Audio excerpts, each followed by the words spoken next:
Hey guys, so today back with your girl Faith, and as you can see I'm not as energetic because I'm still freaking out over what happened.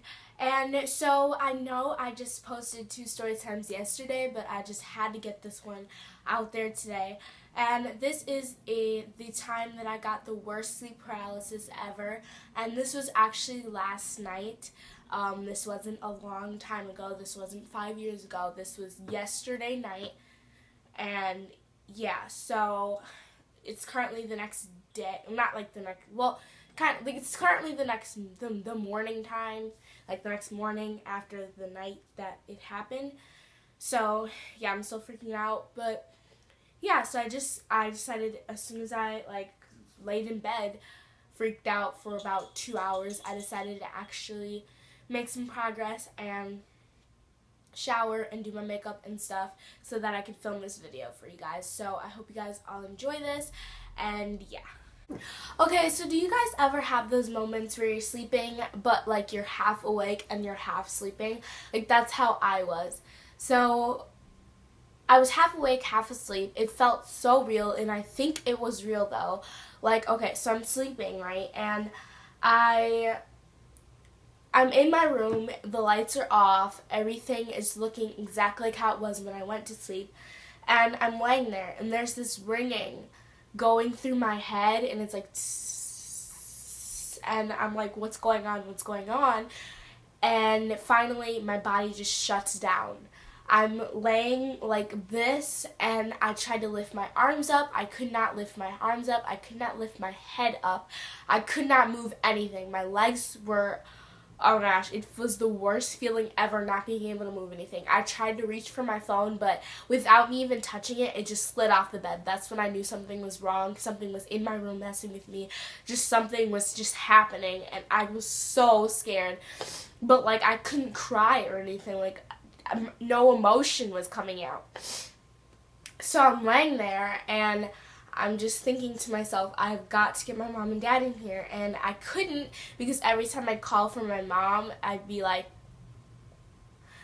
my words couldn't come out. I could not speak, I couldn't move, nothing. I tried to call for my dad, the same thing happened. I was like, and then at one point I was able to pick up my phone, but then when I picked up my phone to look at it, it was like, I was able to find my dad's contact, and I tried to text him, but the words were all blurred, and I couldn't see the letters on the keyboard, which I thought, well, whoever was doing this to me or whatever was happening was so evil, because I really needed to, I just was so scared, like.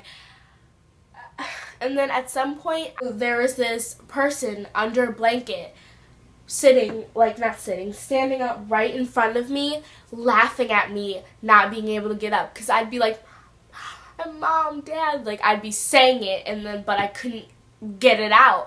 And so the person was under the cover, so I didn't know who it was just standing there laughing at me having the inability to move or speak. And that is what made me literally just break down inside. Like, since I couldn't get emotion out on the outside, I had to get it out on the inside.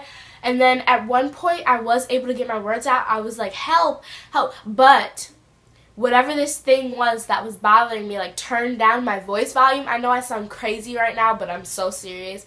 It like turned down my voice volume, so whenever I try to yell help, I'd be like, help, help, help. So I couldn't like actually say help or something like that. Like I couldn't do that. So then about 2 minutes later, I was still laying there, and then I could finally feel my arms loosening up and stuff, so then I finally could lift them up. And as soon as that happened, I was just sitting there looking around for like 5 minutes until I actually started bursting out in tears, because I just realized what happened to me, and it was just over. I was a mess. I don't know. I'm still scared. Like, I'm so scared to fall asleep tonight. This is something that just has moved me, and I don't even know. Like, I was laying there, and then I texted my mom to tell my dad to come here. Then they both came in, and I was still crying, and I told them what happened, and then they told me stories of how it happened to them before too, and they had even scarier stories. Like, I just can't even explain it. Like,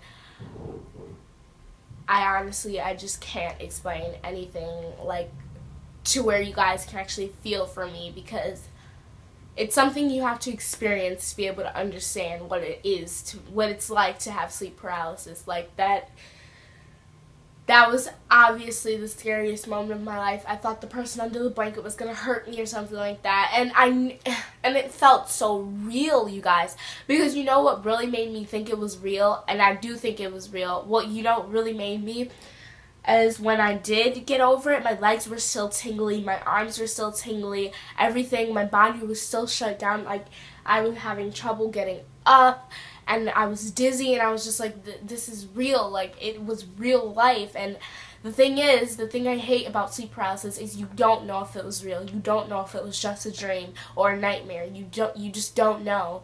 And it was just horrible. So yeah, that is pretty much my story of sleep paralysis. It was a really scary experience. I don't ever want it again. But then, of course, I always jinx myself, and I probably will have it again, and I'm so scared to fall asleep ever again. Like, honestly, stuff like this scares me. Like, something was actually standing in front of me, staring at me, laughing at me. Like, no. So yeah, I hope you guys all enjoyed this story time. My next video will probably be a regular video, so no worries. Yeah, I love y'all so much. Like, comment, subscribe, and follow me on all my social media. So yeah, like, comment, subscribe. I love y'all so much, and I will see you guys next time. Peace.